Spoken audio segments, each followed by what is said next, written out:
At narito na naman ang mainit na balita mula sa mundo ng politika. Isang matinding balita ang umabot sa atin ngayon na tumalakay sa nangyaring insidente kay Boying Rimulya. Ayon sa mga ulat, isinugod si Boying sa ospital matapos ang isang matinding insidente na ikinagulat ng marami. Inamin ni Boying sa mga otoridad na siya ay naging biktima ng pananakit ng isang dating kaalyado sa politika. Walang kaalaman ng pamilya Rimulya tungkol sa pangyayari hanggang sa ito'y lumabas sa mga reports. Habang si Boying ay nasa ospital at patuloy na binabantayan ng mga doktor, hindi rin nakaligtas sa kontrobersiya si Senadora Amy Marcos. Ayon sa mga impormasyong nakalap ng ating mga reporters, ipinahayag ni Sen Amy Marcos na mayroon siyang mga nalaman mula sa kanyang mga kapanalig na siyang nagbigay liwanag sa mga insidenteng ito. Isang hindi inaasahang revelasyon ng lumitaw kung saan itinuro ni Marcos ang pagkakaroon ng hindi pagkakasunduan sa pagitan ng mga dating kasamahan sa politika. Nakita rin ng ilang mga saksi na tila may tensyon sa pagitan ng mga lider ng politika kung saan nakataya ang kanilang mga personal na interes at mga mahalagang posisyon sa gobyerno. Ayon sa isang mapagkakatiwalaang source, ang insidente ng pananakit kay Boying Rimulya ay may kinalaman sa isang malaking lihim na paglalantad ng mga hindi inaasahang alingas-ngas sa loob ng mga political circles. Ang revelasyong ito ay nagbigay ng mga bagong katanungan tungkol sa mga alyansa at personal na relasyon sa likod ng mga nangyaring pangyayari. Dahil sa mga revelasyong lumabas, hindi lamang si Boying Rimulya na pag-uusapan kundi pati na rin ang mga matinding politika sa loob ng administrasyon. Pinag-iisipan ng mga eksperto kung paano ito makakaapekto sa mga susunod na hakbang ng gobyerno at kung paano magre-react ang mga tao sa mga bagong impormasyon. Hindi rin ligtas ang ilang mataas na opisyal mula sa mga paratang at may nagsasabing dapat nang magpatuloy ang investigasyon upang mabigyan ng katarungan ang lahat ng mga nasasangkot. Patuloy ang pagsubok sa mga nangyari at tiyak na magpapatuloy ang mga susunod na araw ng pagpapahayag. Ang matinding revelasyon na ito ay nagbigay daan sa masusing pagsusuri sa mga kasalukuyang nangyayari sa ating bansa at umaasa ang nakararami na ito ay nagbibigay linaw sa mga nakatagong usapin sa likod ng mga pangalan ng malalaking politiko. Maghintay tayo ng karagdagang impormasyon hinggil sa mga susunod na hakbang at investigasyon ukol dito. At yan nga ang mga balitang ating pagkakatutukan at kung bago ka pa lamang sa aking channel ay huwag kakalimutang mag-like, share and subscribe para updated ka sa aming mga bagong balita dito sa Tatak Pinas.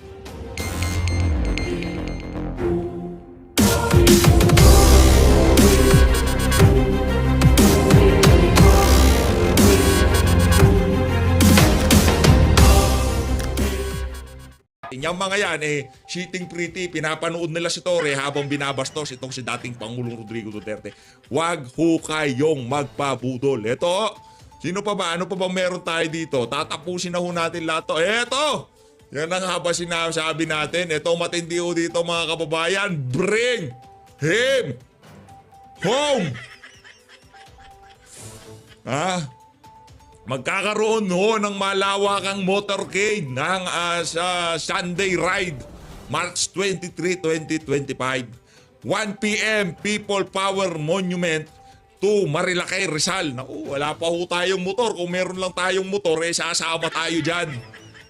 Sa kasamaang palad, wala pa ho tayong motor. Pero sa lalong madaling panahon, sana makabili na tayo ng motor para pagka merong rally, brum-brum, mabilis na lang ho tayo.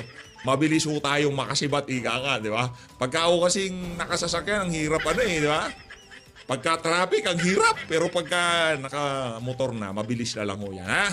Yung mga malapit lang ho sa area, yung mga nasa Region 3, yung mga nasa Metro Manila, yung mga nasa... Basta malapit dyan, sa lugar na yan, nasa NCR, yan, nasa NCR. Nasa Northern Luzon.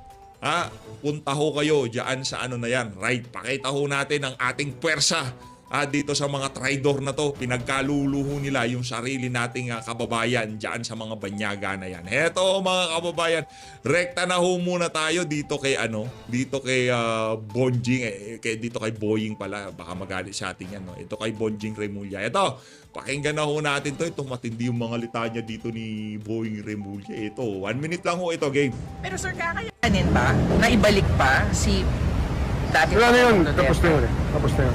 So, hindi. It's a done deal already. So, It's done. Done deal already. Kumbaga, deal? Kumita kayo doon sa pagpapadala kay dating Pangulo Rodrigo dyan sa dahig. Done deal already. Ano yung business ba yon? Yung pagpapadala nyo kay Tatay Digong doon, business as usual. Balita ako, si Tebes, meron ding red notice. Di ba? Pero ang matindi ho dito, ang tagal na nung red notice nitong si Tebes, hanggang ngayon di pa ho siya napapauwi sa Pilipinas. Di ba? Ito si Tatay Digong, talaga hong minadali nitong mga traidor na to. Na isa ho yung si Remulla sa nag-traidor sa sambayan ng Pilipino. Tandaan nyo ho yung pagmumukha na yan, nangangarap na maging senador yan. Anak. Yan ang nga ba sinasabi natin, Boying binigyan ka na ng pangalawang pagkakataon ng universe para gawin ang tama. At dandil na daw yun. Wala na yun. Hindi na mababalik. Teka lang, yung pinaliwanag nitong si Ma'am Sasugando Sasot na merong linabag dyan sa pagdadbit-bit na yan, pagkikidnap na yan kay Tatay Digong papuntang ICC. Kailangan munang ma-resolve yun. Huwag muna kayo magpakakampante. Baka biglang pag kami nangyari kay Tatay Digong doon, baka bigla kayong di ba? Hindi ko natin alam kung ano mangyayari sa mga susunod na panahon. Kasi ngayon pa lang, buhay pa si Tatay Digong, yung mga nagawa niya noong kapanahunan niya, talagang naglalabasan na sa social media. At yung pagtanggap ng ating mga kababayan sa mga nagawa niya na yan, talagang napakatindi ho mga kababayan. Tuloy! Yes, sir, dun sa decision. The hearings na yun doon continuing na hearing. I think there's Anong continuing na yung hearing? Pambihira talaga tong si Bonjing. judicial notice that the hearings are ongoing already in The Hague. So, Teka, kung sa Pilipinas, lahat kaya nyong madaliin, lahat kaya nyong ikutan, lahat kaya nyong paikutin, 'di ba? Pagdating sa dahig, ibang usapan doon 'yun. Kasi halimbawa yung abogado nitong si Tatay Digong, ano 'yun? Briton 'yun, 'di ba?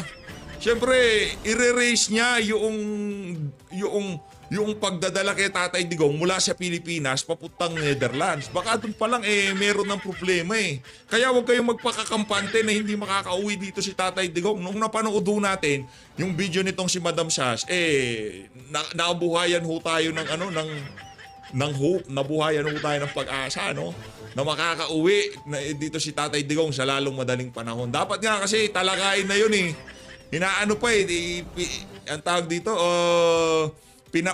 pinatagal pa ginawa pang September. Dapat bukas na yung para mapag-usapan natin yung legality ng pagkuha kay Tatay Digong mula sa Pilipinas papuntang The Hague. Meron malaki ho ang problema nitong si Marcos Jr. Etong si Bonjing, yang si Torre, yang si John Vic, malaki ho ang problema nila. Yang traidor na si Anyo, malaki ho ang problema nila ngayong mga panahon na to, mga kababayan.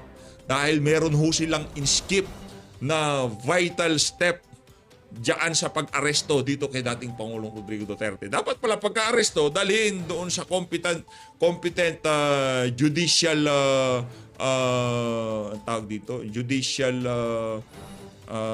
body, yan. Kung nasa ang bansa siya naroon. Diba? Hindi pwede yung pagkahuli mo. We can do this the easy way or we can do this the hard way. Sabi nito si Torre, diba? Dapat pala, Torre, ginawa mo, dinala mo siya doon sa RTC o Korte o saan man dyan sa Pasay, di ba? Dinala mo siya doon. Di ba? Hindi yung binitbit mo siya papuntang dahig. Di pala ho pwede yun. No. Ngayon, medyo nabuhayan na ho tayo ng pag-asa. Malaki ho ang paniniwala natin na makakahuwi ng ligtas sa Pilipinas itong si dating Pangulong Rodrigo Duterte. and there is a setting for September 23. So we rely on that. So sir, kahit na maglabas ng desisyon ang SC dun sa mga petitions na pinay. That's speculative. I cannot answer anything speculative at this point. But for you, sir, mahirap nang ibalik, hindi na maibabalik, ano po? It's a done deal. It's there. I'm gonna show. Done deal na, kayo naman deal yan Deal yan. It's a done deal yan, higa nga. Laki ng ninyo doon, done deal yun. Mantakin nyo, pati aeroplano talagang, done deal na yan, kayo naman. Tsaka sabi niya naman haharapin niya yung charges. So, I think that he has repeated that to all of us. Lahat tayong Pilipino narinig natin na sinabi sa atin ng dating Pangulong Duterte na haharapin niya ang kahit na anong paratang sa kanya kahit sa ICC. Kaya Ay, sinungaling, napakagago talaga nitong si Remulla. Sinabi ni Tatay Digong, kasuhan nyo ako dito, haharapin ko lahat ng ikakaso nyo. Hindi nyo nga kinasuhan Gago talaga itong si Remulla. Sinabi ni Tatay Digong, maliwanag pa sa sikat ng araw, haharapin ko kasuhan nyo ako sa Pilipinas. Pero para sagutin ko yung mga aligasyon na yan sa mga banyagang korte, hindi pwede. Ikaw naman, bubulain mo pa kami. Sinungaling na nga amo mo, sinungaling ka ba? Anak ng toka, Boying Remulla. Mga Remulla, wala akong kwenta, tandaan nyo yan. Para sa mga DDS na taga... Saan ba lugar nito mga walang yung Remulla na to? Basta wag nyo iboto yan. Huwag niyong iboto yan. Yan, nangangarap maging senador niyan eh. Si John Pic, nangangarap din maging senador yan. Magtatakbuhan sa 2028 yan. Nakikita na ho natin ang composition ng senatorial slate nila sa 2020. Ngayon, 2025, nakikita na natin. So, sa 2028, parang maliwanag na ho sa atin kung paano yung magiging composition nila. No? At sigurado, merong Remulla dyan. 100% ho yan, mga kababayan.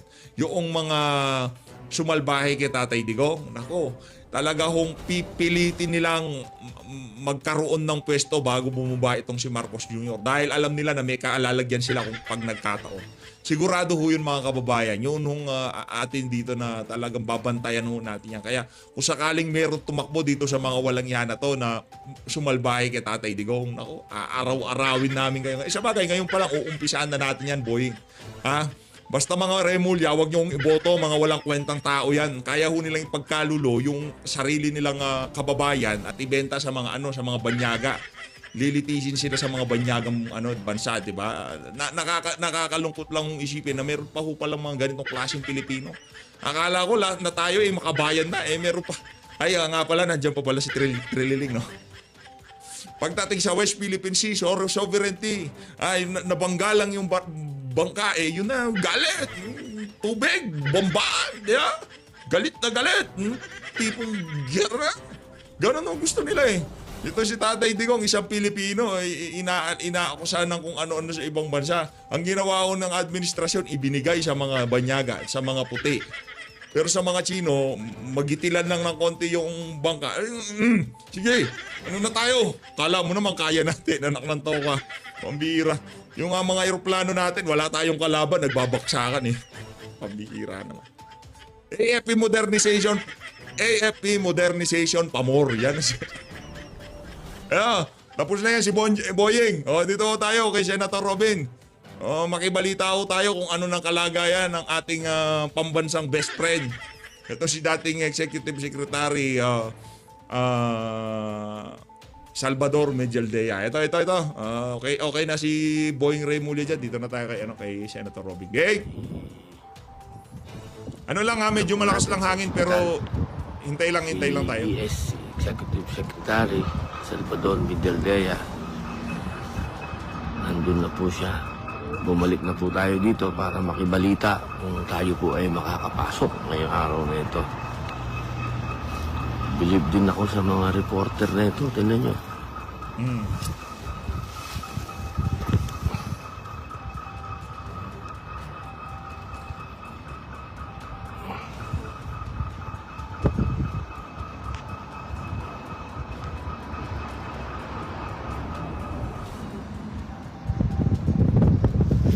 Solo flight siya.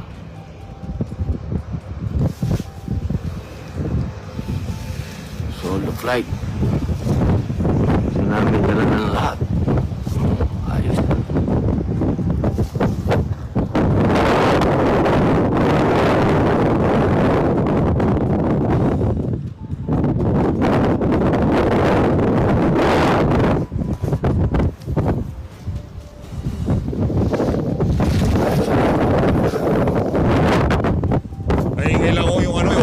Si Senator, no? Pangit lang dating panic lang. Hintayin muna natin gumanda. ES po ay Lakas ng hangin eh. ilang araw lang hindi natutulog. Pagod sa edad niya. Sa lahat ng mga Sundutan ko lang na mabilisan itong anong pangalan itong si Boy, itong may-ari ng Happy Toothpaste. Boycott nyo itong produkto na to. Huwag nyo hong bibilin to, mga kababayan. Pang Mesaltic ho ito, pang Tridor ho yan. Happy, pang Tridor ho yung toothpaste na yan. Huwag nyo hong bibilin yan. Sa mga magkugorosary yung wala ng toothpaste sa bahay. Huwag nyo hong bibilin yan. Toothpaste ho ng mga Tridor yan. Ito ang sabi niya. Cosilio Pedro. Tama, babasa ko sa pangalan mo. Cecilio Pedro. Cecilio Pedro. Malakas na. Di ba? Matindi na, ika nga. Kaya, Cecilio Pedro, ano ba ang ano nito? Ano ang kanyang produkto? Huwag niyo hong bibilin lahat ng babanggitin ko na to, ha? Happy Toothpaste, huwag bibilhin. Das Dishwashing, huwag bibilhin. Dewdrops Alcohol. Blue Paste. Gomtech Pro Maxi Bango. Maxi Wash Linis. Virosol. Maxi Sure. Wag niyo hong bibili lahat ng ano niyan, ng ang sabi ho niya kasi dito, on the illegal arrest Duterte. ICC is just doing its job. Hindi makakapasok ang ICC dito. Bangag ka na rin. Walang jurisdiction dito, Cecilio Pedro, ha? Walang ano dito, walang jurisdiction. Ibinenta ng presidente mo, ibinigay niya sa mga banyaga si Tatay Digong. Yun ang totoo. Baka hindi mo alam nangyayari, kakasupilyo mo. Tigilan mo muna yan, ha? Mga kababayan, wag ho kayong bibili ng Happy Toothpaste. Pang trader ho yung toothpaste na yan. Pwede na yung Colgate. O basta yung di nakikialam sa politika. Paramdam ho natin dito sa mga ano na to, itong mga kapitalista na to, na hindi nyo pwedeng ganyan-ganyan na sambayan ng Pilipino. Huwag nyo kaming gaguhin. Brad, Cecilio Pedro, ha? Ayusin mo. Boycott sa mga content creator, pasadaan nyo rin ng isang beses tong api na to. Walang yaka, ha? Sumasaw-saw-saw ka pa. Pero matinding ano niyan, yung Das Dishwashing, yaang Happy Toothpaste, yan ho mga kababayan, huwag niyong bibilihin. Ano ho yan, dishwashing liquid ng mga traidor at toothpaste ng mga traidor. Okay? Malinaw ho ba yun mga kababayan? Basta huwag niyong bibilihin. Eto na, rekta ho tayo kasi ito. Ito naman kasi si Ma'am Sas, post ng post eh. Mamaya ka na mag-post. Game. Precious. Balikan yan. Pangit ang kargada, Pangit ang kargada ni Senator. Dali lang, inaan ko lang, ha?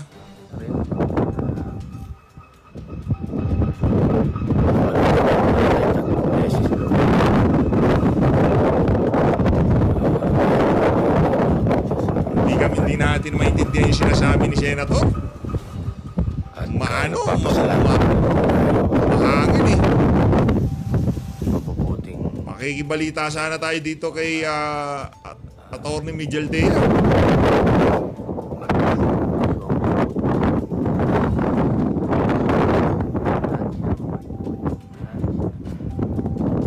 kaso, may kortesiya, medyo mahigpit lang. Ito na. Bawal ang kukunan mo. Bawal yun. Pero may kortesiya, ganun din yung ospital na pinagdalan. May kortesiya. Marunong silang makipag-usap ng maganda sa mga pasyente. Kahit na marami. Sana ganun din dito sa Pangit ng dating ni Senator. iitan ng ating mahal na Pangulo, sa ating Pangulo. Sana maayos na yung ating permiso na makapasok. Yun po.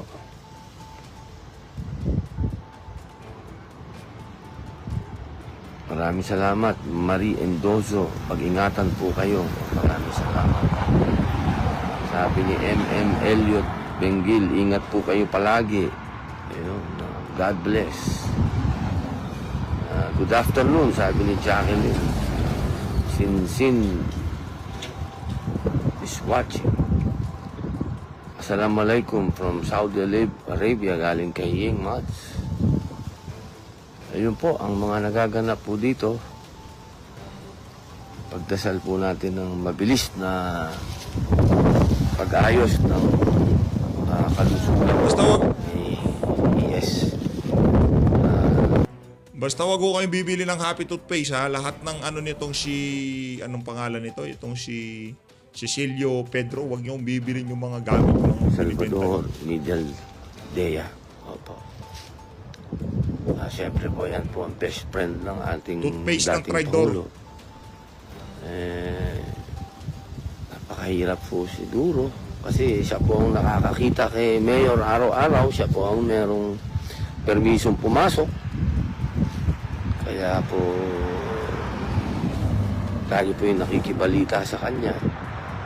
Siyempre, ang lagi po nilang niya na sinasabi, okay si Mayor, maayos si Mayor, okay naman yung kulungan ni Mayor, okay yung selda ni Mayor, maayos naman yung pagkain, lahat po yun.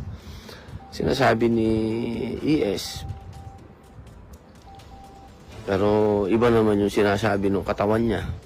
Medyo, siyempre, emosyonal ho yan. Iba yung pag tumama sa iyo ang emosyon, mahirap na depression yan. Kahit anong sabihin po natin ganda ng facility ng detention center na to, bilang isang nakulong po sa New Bilibid Prison, hindi pinag-uusapan po dyan yung sarap. Siyempre, kasama po yun, yung maayos. Maayos. Kung sa maayos, maayos. Opo, pero yung pagkakasadlak, pagkakakulong, sa ibang bansa, at ganito pa ngayong kahigpit, sa isang 80 anyos na matanda, Grabe, no? Ibang klase, oh. na may sakit. Siguro po, medyo kahit na sinong kaibigan, maapektuhan ka. Ganyan po siguro ang nangyari kay Ines. Tinamaan na rin ng, siyempre, yung nangyari kay Mayor. Bumaba na din yung adrenaline niya. Siyempre, may adrenaline yan. Yung mga bilis po ng mga pangyayari. Unti-unti kang sisingilin ng ano yan ng katawan mo, pagod mo, hindi natutulog, wala pong tulog todits. Kailangan po kumilos, mabilis ang mga kilos nila. Hindi nga po natin sila iniistorbo sa kanilang mga aksyones. Nakasuporta lang po tayo dahil talagang ang aksyon po nila dito talagang mabilisan. Opo, iba po ang ano din dito takbuhan sana.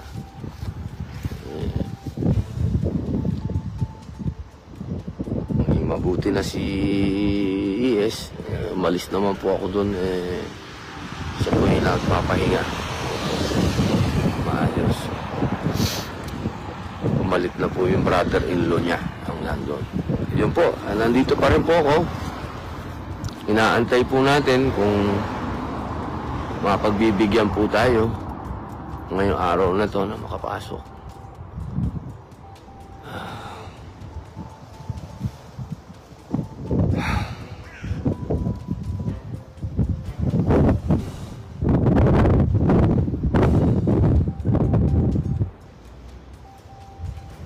Lamig.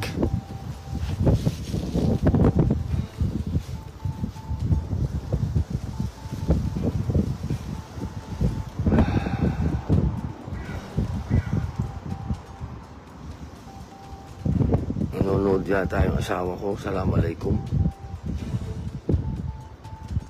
Bumati sa kanya Dati ni Maria Gracia. Ayun na nga mga kababayan, yun naman ho ang importante, maganda ang lagay nitong si Executive Secretary Salvador Medialdea. Ito mga kababayan, panoorin naman ho natin yung mga noong mga panahon na itong itong si Marcos Jr. Hindi pa umandar yung pagiging traidor niya, no. Ito yung mga panahon. Pakinggan niyo yung mga sasabihin niya dito sa interview. Dito sa dito sa interview ba to o interview niya na to. Ito, pakinggan niyo ito mga kababayan. My position hasn't changed. And I have stated it often, even before I took office as president, that there are Tuloy ho natin mga kababayan. many questions about their jurisdiction and what we in the Philippines regard as an intrusion into our internal matters and a threat to our sovereignty. So, no, I do not see what their jurisdiction is. I feel that we have in our police and in our judiciary a good system. We do not need assistance from any outside. Budol na budol eh, no? Palong-palo ho siya mambudol dito sa panahon na to, no? Talagang ano siya, budolan na talaga. Outside entity. The Philippines is a sovereign nation, and we are not colonies anymore of this. Tawa-tawa po to si mga, we're not colonies anymore. Former imperialists. So that is not something that we consider to be a legitimate judgment. So until those questions of jurisdiction and the effects on the sovereignty of the republic are sufficiently answered, I cannot cooperate with them. Maliwanag pa ho sa sikat ng araw, ha? I will not cooperate with them. Parang ano lang ho yan, 20 pesos na kilo ng bigas. Parang unitim lang ho yan. Parang continuity lang ho yan. Yan ho ang ginagawa ng mga mambubudol. Kaya kayo, mag-ingat ho kayo. Dahil ngayong mga panahon na to, ilaga na po yung mga mambubudol na yan. Ito ho mga kababayan, mulat na ho talagang ating mga kababayan sa mga kalukuhan ng mga politikong kagaya nitong mga Marcos na to. Ito, Senator Amy Marcos, so para sa iyo ito.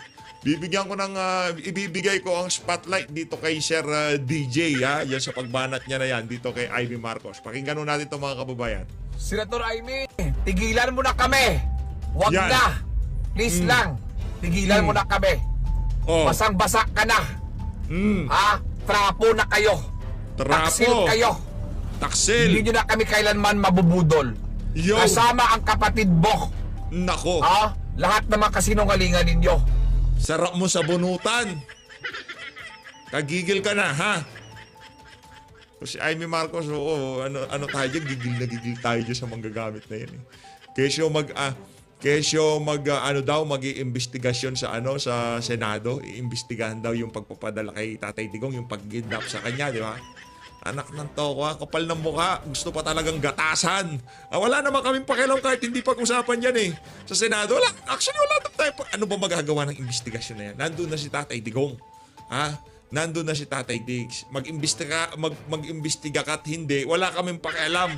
Dahil ano lang naman yan eh, gagamitin mo lang naman ang iyong pwesto bilang senador para makuha ang simpatsya ng mga Duterte supporter. Diba? Yun lang naman talaga ang pakay mo dyan, Amy Marcos. Huwag mo na kami lokohin dahil alam na namin yung karakas mo, ika nga. Tapos na ang eksena ninyo. Ibabasura na namin kayo. Hindi na po kami magbabago.